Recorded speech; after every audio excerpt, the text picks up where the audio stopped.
Kôň sprevádza človeka v každodennom živote už niekoľko tisícročí. V mieri aj vo vojne, v práci aj pri oddychu. Nečudo, že puto človeka a koňa má v histórii ľudstva hlboký význam. Začiatok chovu koní na Muráni sa datuje rokom 1950, keď bol z podnetu oblastného riaditeľstva štátnych lesov a vojenských orgánov založený na Veľkej lúke pri Muráni žrebčín. Hlavným zámerom chovu bola produkcia koní pre lesné hospodárstvo a armádu.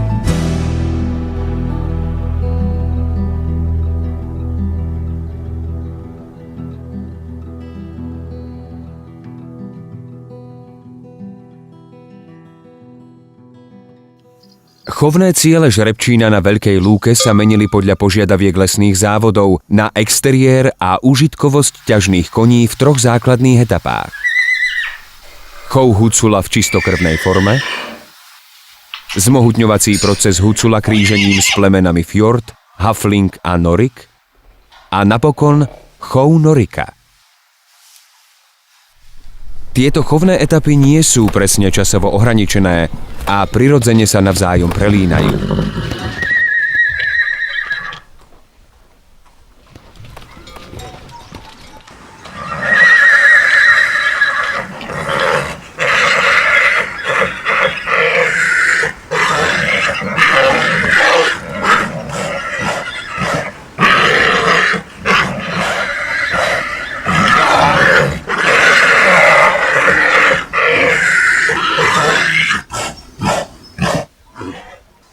Najúspešnejším chovateľským obdobím muránskeho žrebčína boli 90. roky 20. storočia, čo dokladá uznanie šľachtiteľského chovu koní plemena Norik muránskeho typu v roku 1995 a vyhlásenie chovu za génovú rezervu Norika muránskeho v roku 1997.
Cieľom chovu je produkcia kvalitných, ľahko ovládateľných koní, použiteľných v lesnej prevádzke a poľnohospodárstve, v agro- i lesoturistike, no najmä produkcia plemenných žrebcov pre plemenitbu v krajinskom chove.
Žriebetá muránskeho chovu už vo veku 7 až 8 týždňov chodia denne na pastvu, vzdialenú niekoľko kilometrov, pričom ľahko prekonávajú 100 až 300 metrové prevýšenia. Mladé jednoročné až 5-ročné kone sú na otvorených pastvinách v období od mája až do konca októbra vystavené drsným poveternostným vplyvom. Mladé kone sa v tomto období neprikrmujú jadrovým krmivom a vďaka náročným chovným podmienkam sa zvyšuje ich fyzická odolnosť, predĺžuje výkonnosť, čo umožňuje ich dlhšie využitie v lesnej prevádzke. Každodenný pohyb na voľnej pastve znásobuje ich pohyblivosť a prirodzenú obratnosť pri prekonávaní prekážok, čo je dôležitým predpokladom bezpečnej práce v náročných lesných podmienkach.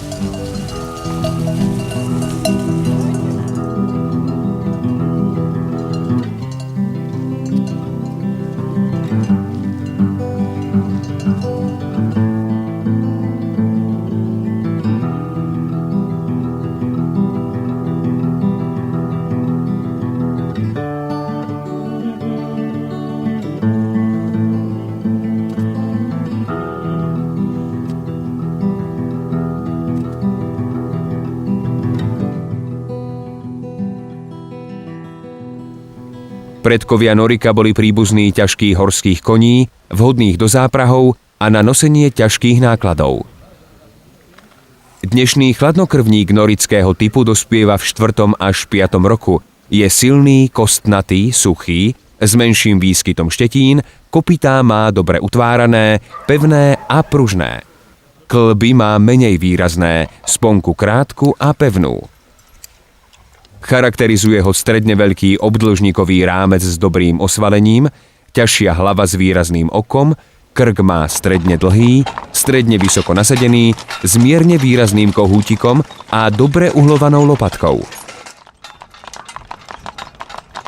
Hrudník má priestranný, stredne hlboký, dlhší a oválny, panvu mierne štiepenú, oválnu a stredne dlhú a sklonený zadok.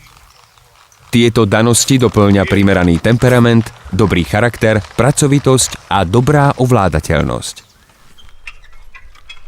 Norický kôň je dobre živiteľný, pohyblivý, so stredne priestrannou chôdzou a je obľúbený pre svoju konštitučnú tvrdosť a výbornú pracovnú výkonnosť.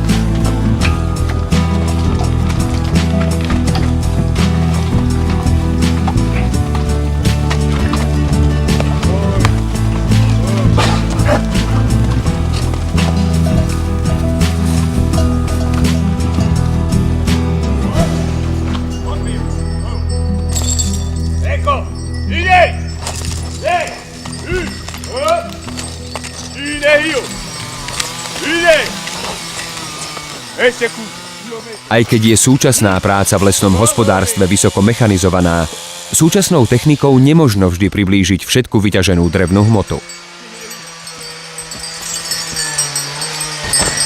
No pohoru!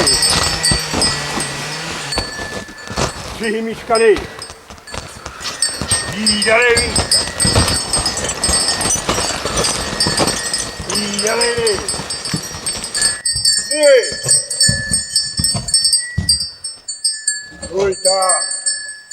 Približovanie dreva koňmi je nezastupiteľné v kalamitnej ťažbe, ako aj v lesoch osobitného určenia so špecifickým poslaním.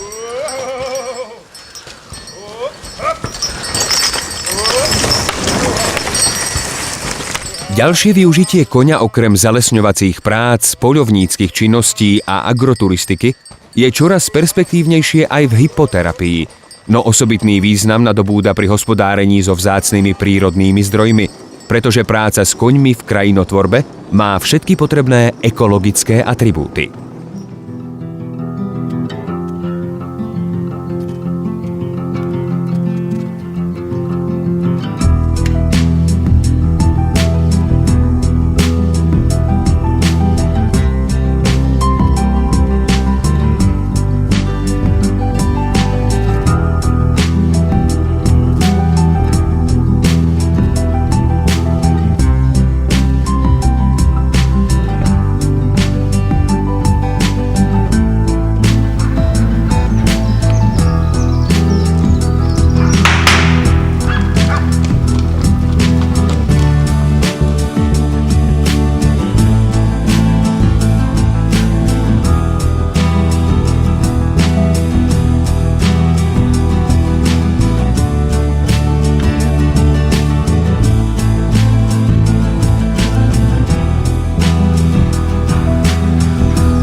Návratnosť nemalých investícií do chovu koní je síce ťažko vyčísliteľná, no kultúra národa či štátu sa dnes hodnotí aj jeho ochotou a schopnosťou starať sa o zdedené kultúrne a prírodné bohatstvo.